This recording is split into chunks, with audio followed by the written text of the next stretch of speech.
আসসালামু আলাইকুম। বাংলাদেশ বেতার, রাজশাহী। স্থানীয় সংবাদ পড়ছে উম্মে সালমা।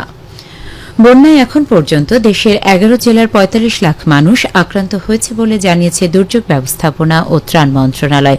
এছাড়া আজ দুপুর পর্যন্ত ১৩ জনের মৃত্যুর খবর নিশ্চিত করা হয়েছে।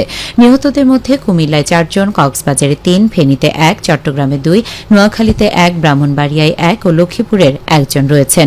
বন্যার সামগ্রিক পরিস্থিতি নিয়ে দুপুরে ব্রিফিং করে দুর্যোগ ব্যবস্থাপনা মন্ত্রণালয়। সেখানে জানানো হয় এখন পর্যন্ত ১,৮৮,০০০ মানুষকে নিরাপদ আশ্রয়ে সরিয়ে নেওয়া হয়েছে।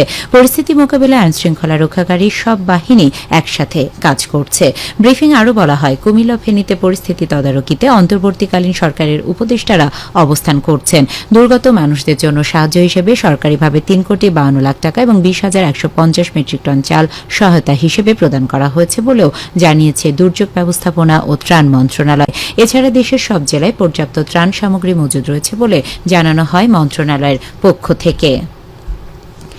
অন্তর্বর্তীকালীন সরকারের প্রধান উপদেষ্টা শান্তিতে নোবেল বিজয়ী অর্থনীতিবিদ ড মোহাম্মদ ইউনূস বন্যা পরিস্থিতির বিষয়ে সার্বক্ষণিক খোঁজখবর রাখছেন এবং উপদেষ্টা পরিষদের সদস্যগণকে বন্যা কবলিত মানুষের পাশে দাঁড়ানোর নির্দেশ দিয়েছেন।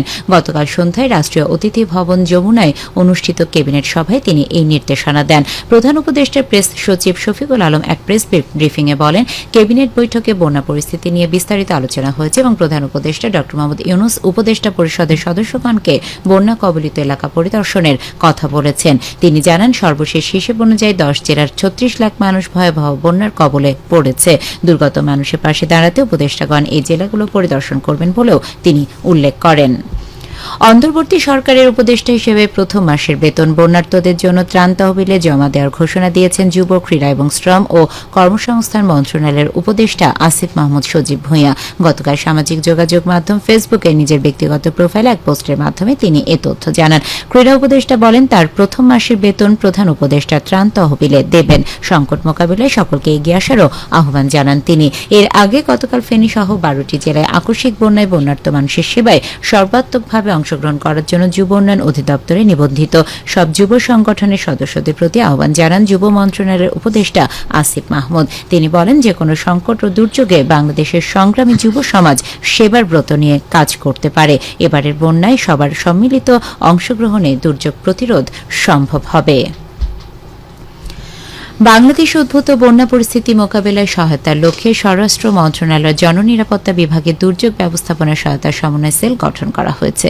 আজ এক সংবাদ বিজ্ঞপ্তিতে এ তথ্য জানানো হয়। এতে বলা হয়, জননিরাপত্তা বিভাগের যুগ্ম সচিব মোহাম্মদ হারুনুর রশিদ সেলের দৈনন্দিন কার্যক্রম তত্ত্বাবধান করবেন। দুর্যোগ ব্যবস্থাপনা সহায়তা সমন্বয় সেল এ জরুরি যোগাযোগের জন্য 0247118700, 0247118701, 0247118702, 0247118703, 0247118704 ও 0247118705 এবং 01317749980 ও 01820117744 নম্বরে ফোন করা যাবে।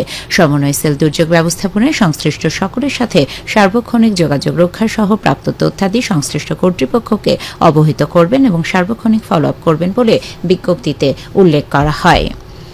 রাজশাহীতে তথ্য অধিকার বিষয়ক সেমিনার অনুষ্ঠিত হয়েছে। গতকাল রাজশাহী আঞ্চলিক লোক প্রশাসন প্রশিক্ষণ কেন্দ্রের সম্মেলন কক্ষে সেমিনার আয়োজন করা হয়। এতে রাজশাহী রংপুর বিভাগের বিভিন্ন জেলার সরকারি দপ্তরে নবম ও তদূর্ধ্ব গ্রেডের ৫১ জন কর্মকর্তা অংশ নেন। আরপিএটিসি উপপরিচালক আতমা আবদুল্লাহিল বাকির সভাপতিত্বে সেমিনারে প্রবন্ধ উপস্থাপন করেন রাজশাহী পিআইডির উপপ্রধান তথ্য অফিসার মোহাম্মদ তৌহিদুজ্জামান। সেমিনারে আন্তর্জাতিক সনদসমূহে তথ্য অধিকার, সুশাসনের জন্য তথ্য অধিকারের গুরুত্ব, তথ্য সংরক্ষণ, তথ্যের ইন্ডেক্স ও ক্যাটালগ প্রস্তুতকরণ, তথ্য প্রচার এবং আবেদনের প্রেক্ষিতে তথ্য প্রদান বিষয়ে আলোচনা করা হয়। চাঁপাইনবাবগঞ্জ সদর উপজেলার 4টি বিদ্যালয়ের শিক্ষার্থীদের মাঝে গাছের চারা বিতরণ করা হয়েছে। চাঁপাইনবাবগঞ্জ জেলা প্রশাসনের সহযোগিতায় এই গাছের চারা বিতরণ করা হয়। গতকাল চাঁপাইনবাবগঞ্জ সদর উপজেলার আলীনগর উচ্চ বিদ্যালয়, শঙ্করবাটি পোল্লাডাঙ্গা সরকারি প্রাথমিক বিদ্যালয়, হোসেনডাঙ্গা হাজী তাবারক সরকারি প্রাথমিক বিদ্যালয় ও বিলবৈঠা বেসরকারি প্রাথমিক বিদ্যালয়। সবশেষে আবহাওয়া। আজ রাজশাহীতে সর্বোচ্চ তাপমাত্রা ছিল 30.2 ডিগ্রি এবং সর্বনিম্ন 20 ডিগ্রি সেলসিয়াস। বিকেল 3টায় বাতাসে আপেক্ষিক আর্দ্রতার পরিমাণ ছিল 85%। রাজশাহী পার্শ্ববর্তী এলাকায় আজ সূর্যাস্ত সন্ধে 6:33। সংবাদ শেষ হলো। আমাদের পরবর্তী স্থানীয় সংবাদ প্রচারিত হবে সন্ধে 7টায়। বাংলাদেশ বেতার রাজশাহী আয়োজনমালায় এখন রয়েছে আধুনিক গান।